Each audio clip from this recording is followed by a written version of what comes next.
من يهده الله فلا مضل له ومن يضلل فلا هادي له وأشهد أن لا إله إلا الله وحده لا شريك له وأشهد أن محمدا عبده ورسوله يا أيها الذين آمنوا اتقوا الله حق تقاته ولا تموتن إلا وأنتم مسلمون يا أيها الناس اتقوا ربكم الذي خلقكم من نفس واحدة وخلق منها زوجها وبث منهما رجالا كثيرا ونساء واتقوا الله الذي تساءلون به والأرحام إن الله كان عليكم رقيبا يا أيها الذين آمنوا اتقوا الله وقولوا قولا سديدا يصلح لكم أعمالكم ويغفر لكم ذنوبكم ومن يطع الله ورسوله فقد فاز فوزا عظيما أما بعد فإن خير الحديث كتاب الله وخير الهدي هدي محمد صلى الله عليه وسلم وشر الأمور محدثاتها وكل محدثة بدعة وكل بدعة ضلالة وكل ضلالة في النار أعوذ بالله من الشيطان الرجيم بسم الله الرحمن الرحيم وَلَقَدْ بَعَثْنَا فِي كُلِّ أُمَّةٍ رَسُولًا أَنِ اعْبُدُوا اللَّهَ وَاجْتَنِبُوا الطَّاغُوتَ وقال تعالى في مقام آخر ومن يشرك بالله فقد حرم الله عليه الجنة ومأواه النار وما للظالمين من أنصار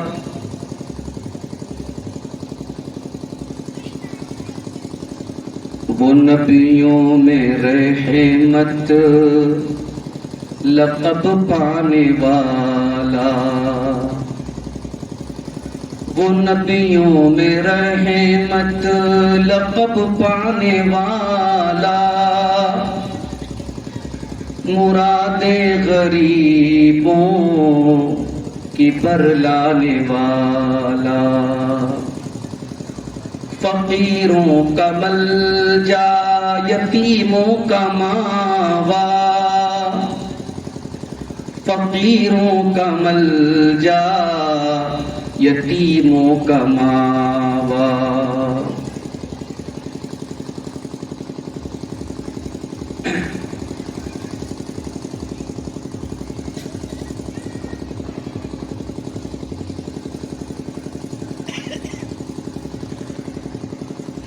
یتیموں کا والی غلاموں کا مولا خطا کار سے در گزر کرنے والا بداندیش کے دل میں گھر کرنے والا مفاسد کو زیر و زبر کرنے والا قبائل کو شیر و شکر کرنے والا مصیبت میں غیروں کے کام آنے والا وہ اپنے پرائے کا غم کھانے والا اتر کر حرا سے سوئے قوم آیا اور ایک نسخے کیمیا ساتھ لایا